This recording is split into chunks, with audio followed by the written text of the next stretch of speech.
Ang tiger parenting ay isang paraan ng paghihigpit sa anak ng mga magulang upang matiyak na sila ay maging matagumpay sa pag-aaral at iba-iba pang extracurricular activities gaya ng sports at music. Ang kagandahan ng tiger parenting, lumalaking achievers, disiplinado at responsable ang mga batang lumaki sa ganitong pamamaraan. Masamang resulta ng tiger parenting, maaaring humantong sa depresyon, kawalan ng social skills at walang tiwala sa sarili ang mga batang lumaki sa ganitong pamamaraan. Ito ang kwento ni Jennifer Pan, ang dalagang lumaki sa parehong tiger parents. Pinaniniwalaan na ang ganitong klase ng parenting ang nagtulak kay Jennifer na ipapatay ang kanyang mga magulang dahil sa hinahadlangan ng mga ito ang kanilang pag-iibigan ng taong siya na lang nagbibigay ng saya sa kanyang buhay. Ikukwento ko sa inyo ang buhay ni Jennifer Pan, ang anak na mastermind sa pagpaslang sa kanyang mga magulang. Ang mga biktima, si Big Ha Pan, ina ni Jennifer, at asawa nitong si Wei Han Pan, ama ni Jennifer. Sila ay mga Chinese refugees mula Vietnam na nag-migrate sa Canada.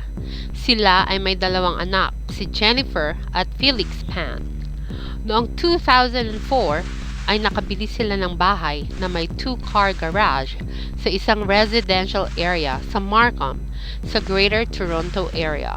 Karamihan sa mga nakatira sa Markham ay mga Asians. Ayon sa isang kaibigan ni Jennifer, si Han ay isang classic tiger dad dahil lahat ng kilos ni Jennifer ay sinusubaybayan nito. Si Han at asawa nitong si Vic ay hindi pinapayagan si Jennifer na makipag-date noong high school. Hindi rin pinapayagan ng mga ito si Jennifer na dumalo sa mga school dances at parties dahil ayaw ng mga ito na maapektuhan ang pag-aaral ng anak.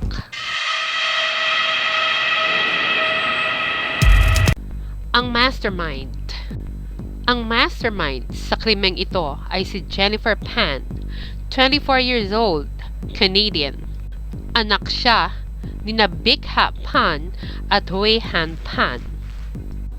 4 na taong gulang pa lamang si Jennifer ay pinag-aral na siya ng piano at figure skating. Pangarap niya maging Olympic figure skater, subalit naglaho ang pangarap nang ma-injure ang tuhod niya. Ang dalaga ay nag-aaral sa Mary Ward Catholic Secondary School kung saan ay isa siyang flute player sa school band. Sa edad na 22 ay hindi naranasan ni Jennifer na pumunta sa clubs, uminom ng alak at maglasing, bumisita sa bahay ng mga kaibigan o magbakasyon na hindi kasama ang kanyang pamilya. Siya ay isang average student. Hindi niya naabot ang mataas na expectations ng kanyang mga magulang. Kaya naman makailang beses niyang pineke ang kanyang report cards at mga certificates. Kaya naman buong paniniwala ng kanyang mga magulang ay isa siyang straight A student. Noong bumagsak siya sa calculus noong grade 12 siya, ay hindi siya tinanggap sa Ryerson University na ngayon ay kilala bilang Toronto Metropolitan University. Kaya naman sunod-sunod na ang pagsisinungaling niya sa magulang at sa mga kakilala niya. Buong akala ng kanyang mga magulang ay nag-aaral siya dahil lagi naman siyang umaalis. Ang hindi alam ng mga magulang niya ay nagtatrabaho siya sa isang restaurant at nagtuturo ng piano para lang hindi mabuko ng mga magulang niya na hindi siya tinanggap sa university. Sabi nga nila, walang lihim na hindi nabubunyag. Sinabi ni Jennifer sa kanyang ina na tinanggap niya ang pharmacology program offer ng University of Toronto. Nagpaalam siya sa kanyang ina na titira siya sa kaibigan dahil malapit ang bahay nito sa university. Nagsuspecha na ang kanyang ina dahil sa napansin nito na wala itong uniform o kaya badge, kaya pinasundan si Jennifer ng kanyang ama sa kanyang ina. At nang napatunayan na nagsisinungaling si Jennifer, ay nag-imbestiga na ang mga magulang nito. Tinawagan ng mga ito ang kaibigan ni Jennifer at tinanong kung talaga bang nakatira si Jennifer dito. Kinalaunan ay napag-alaman ng mga magulang na nakatira pala sa boyfriend nitong si Daniel Wong si Jennifer.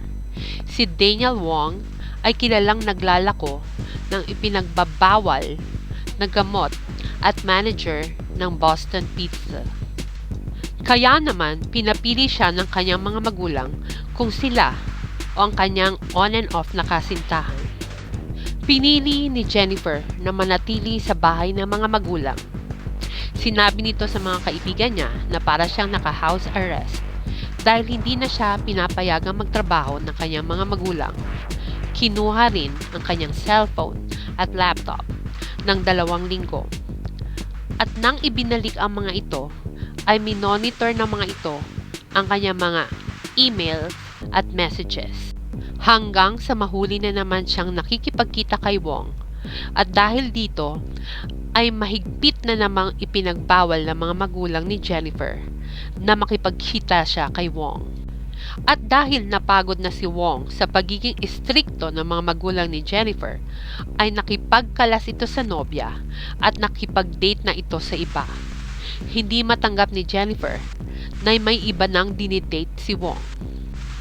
Kinausap ni Jennifer ang kaibigan niya noong high school na si Andrew Montemayor na nagpakilala naman sa kanya kay Robert Duncan. Ayon sa report, binayaran daw ni Jennifer si Duncan ng $1,500 para patayin ang kanyang ama sa trabaho nito. Pero itinanggi ito ni Duncan. Sinabi nito na nag-offer si Jennifer pero hindi niya ito tinanggap.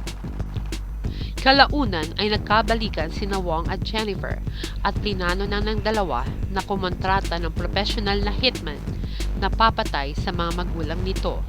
Sinasabi na ang motibo ng krimen ay para makuha ni Jennifer ang $500,000 na maiiwanan ng kanyang mga magulang sakaling mamatay ang mga ito. Binigyan ni Wong si Jennifer ng burner phone at ipinakilala ito kay Lenford Crawford na pumayag na isagawa ang plano sa presyong $10,000. Kinontrata ni Lenford ang kaibigan na si Eric Sean Carty na kinontak naman si David Milvaganam. Isinagawa ang krimen noong November 8, 2010. Sinabihan si Jennifer na buksan ang pinto ng 9:35 ng gabi. 10:05 ng gabi ay pinasok na ni Milvaganam at 2 pang lalaki na may dalang mga baril ang front door ni na Jennifer. Binaril ng mga ito ang mga magulang ng dalaga. Ang ina nito ay nagtamo ng 3 gunshot wounds sa ulo at ang ama naman ni Jennifer ay binaril sa balikat at sa mukha. Ayon sa balita ay tinangay din ng mga salarin ang $2,000 na cash ng mag-asawa. Habang nangyayari ang krimen ay tumawag naman sa 911 si Jennifer at sinabing may mga nakapasok na mga lalaki sa kanilang bahay.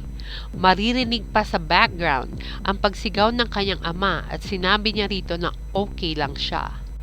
Sa salaysay ni Jennifer sa paunang investigasyon, may 3 lalaking pumasok sa kanilang bahay at hindi niya nakilala ang mga ito. Pero nagbigay siya ng description na black ang mga ito. Sinabi rin ng dalaga na itinali rin siya sa banister ng mga lalaki kaya hindi niya magawang matulungan ang mga magulang niya. Ang ipinagtataka ng mga investigador ay kung paano nakatawag si Jennifer sa 911 gayong nakatali ang mga kamay nito sa likod. Walang makuhang leads ang mga investigador dahil ayon sa mga nakalap na testimonya mula sa mga kaibigan ng mag-asawa ay mabubuting tao ang mga ito. Simple rin daw ang pamumuhay ng mga ito at imposibleng pag-interesan na gawa ng masama. Hindi rin daw ito konektado sa mga iligal na gawain.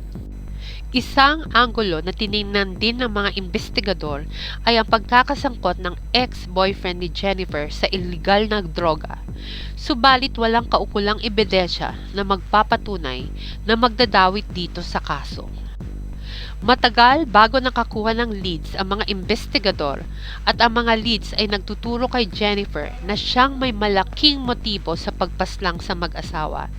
Ito ay dahil sa tiger parenting, sa $500,000 na makukuha ni Jennifer sakaling mamatay ang mga magulang nito, at dahil na rin sa matindi nitong pagmamahal sa ex-boyfriend na bago mangyari ang krimen ay nakikipag-date na sa ibang babae. At dahil na rin sa napagtanto ng mga investigador na sanay na sa pagsisinungaling si Jennifer, naisip ng mga ito kung ano pa ang mga kasinungalingan na tinatago nito. Nagkaroon lang ng break sa kaso nang gumising na sa medically induced coma ang ama ni Jennifer at isinalaysay na nito ang buong pangyayari. Ayon dito, nakita niyang nakikipag-usap si Jennifer sa mga gunman na para bang magkakaibigan lang ang mga ito. Nang nasukol na si Jennifer, ay inamin nito na nagbayad nga siya ng mga armadong lalaki na pasukin ng bahay nila, pero sabi nito na siya ang target at hindi ang kanyang mga magulang dahil wala na raw siyang dahilan para mabuhay. Subalit imbis na siya ang patayin, ang kanyang mga magulang ang tinarget ng mga ito. Subalit pinabulaanan ito ng mga text messages ni Wong at Jennifer sa isa't isa kung saan ay pressure ni Wong si Jennifer na isakatuparan ang plano dahil kung hindi sila magsasama kahit kailan. Inaresto si Jennifer noong November 22, 2010 at isa sa mga nagdiin sa kanya sa kaso ay ang kanyang ama na isinalaysay ang naganap noong gabi ng krimen. Nadiin din sa pamamagitan ng palitan ng text messages si Wong kung saan idinetalya nila ang plano nilang pagpasok sa bahay at pagpatay sa mga magulang ng dalaga. Isa sa mga text messages ay ang pagsabi ni Wong na game time, na siya ring naging hudyat para pasukin ng mga armadong lalaki ang bahay. Base sa nakalap ng mga ebidensya at testimonya, ay nahatulan si Jennifer kasama ang mga kasabwat nito ng life sentence na walang parole for 25 years noong December 13, 2014. Ang ama ni Jennifer na si Han at ang kapatid nito na si Felix ay nakakuha rin ng no contact order na nagbabawal kay Jennifer na kontakin sila ng dalaga kailanman.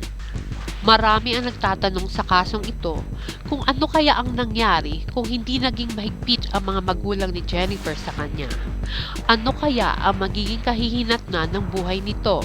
Subalit, marami din ang nagsasabi na hindi dahilan ang paghihigpit ng magulang para gumawa ng krimen gaya ng ginawa ni Jennifer. Naway magsilbing aral itong kwentong ito sa mga magulang at mga anak.